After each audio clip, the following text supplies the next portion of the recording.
Have you ever wanted to try bookbinding on your own but just didn't know how to get started? Then this is the perfect video for you because I'm about to show you all the supplies you'll need to make a custom book for yourself. You'll want to start by buying some book board. I usually go for a 2 or 3 millimeter width. Next, you'll need some sort of cloth. You can either buy book cloth, which is already backed with paper, or you can use any other cloth like these. I usually go for cotton and back them with paper yourself using this heat bond paper. Then you can use any regular old iron or this Cricut iron, which I personally prefer, that you'll also use later on in the bookmaking process. You'll also need this cheesecloth and some cardstock of your choice for your end papers. Next, I'll take you through my handy dandy list of tools that will make this process easier, like the spacer you'll use to build your spine. I also love this Cricut tool to make sure that everything sticks in the right places, and this little corner tool to make for perfectly crisp edges. I also love to use an X-Acto knife throughout the process, and this Cricut X-Acto knife is super easy to hold. I absolutely love it. This weeding tool will also come in handy later on in your foil design. Speaking of foil, these are the iron-on foils I use.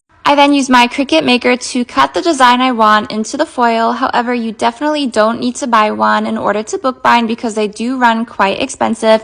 There are plenty of sellers on Etsy who do sell pre-cut designs and foils for you to use. And of course, you will need some regular old scissors, this glue that I specifically use, as well as a silicone paintbrush to make sure everything goes on evenly. I also use this ruler to make sure that I cut in even lines and it has a really nice cutting edge that I can use. Finally, for the finishing touches, you'll want to get some ribbon for your bookmark. I personally love velvet and these crimping tools with which you can attach beautiful charms to your bookmark using these rings and these clamps. Last but not least, I do all of my work on this Fiskars cutting mat, and there you have it. Everything you could ever need to make a beautiful special edition book all on your own. You can find all of these items that I personally use for my bookbinds listed in my Amazon storefront, linked in my profile here on Book Talk. There you will also find some tutorial videos to help you start your very own bookbinding journey, just like I did only 3 bookbinds ago. Hope this helps, and as always, happy reading!